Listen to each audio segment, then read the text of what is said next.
Welcome back. You know, Chloe, I always thought once someone gets out of the hospital, the hard part was over. But apparently, that's just the start of a whole different challenge. Exactly, Liam. Discharge isn't really an ending. It's more like a baton pass in a relay.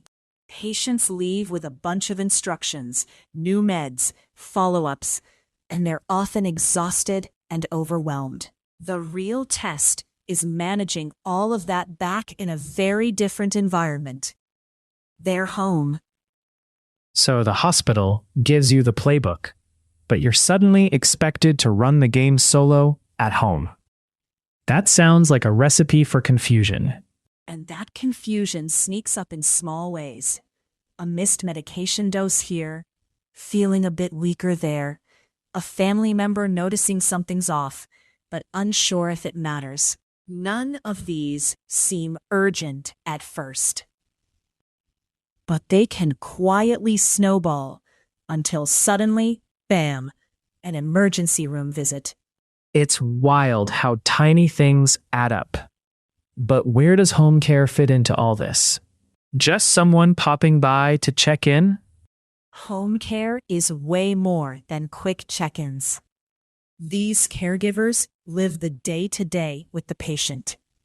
They're there consistently, noticing patterns over days and weeks, not just snapshots. That means they're tuned into subtle shifts, like a little less energy or a slight stumble, that others might miss. So these caregivers are like early warning systems, picking up on the kind of early blips that signal trouble down the road? Exactly.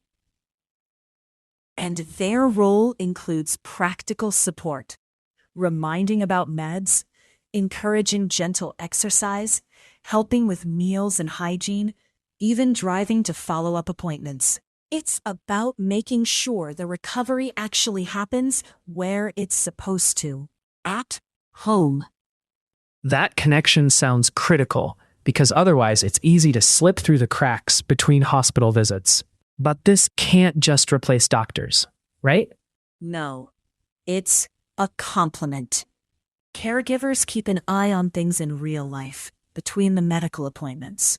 When they spot concerns, they communicate with the healthcare team sooner, catching problems before they escalate. It's really about bridging that vulnerable gap. Look at that. So, the big win with senior home care is preventing those unnecessary readmissions by catching the little stuff early, keeping folks safer and more stable after the hospital. Makes you rethink what getting out really means. Definitely. It's a reminder that recovery isn't just about the hospital's walls, but also the consistent, thoughtful support in the home that turns instructions into real progress. I'm seeing now that home care is kind of the unsung hero in this story, quietly working behind the scenes to keep seniors healthier. That's a powerful takeaway.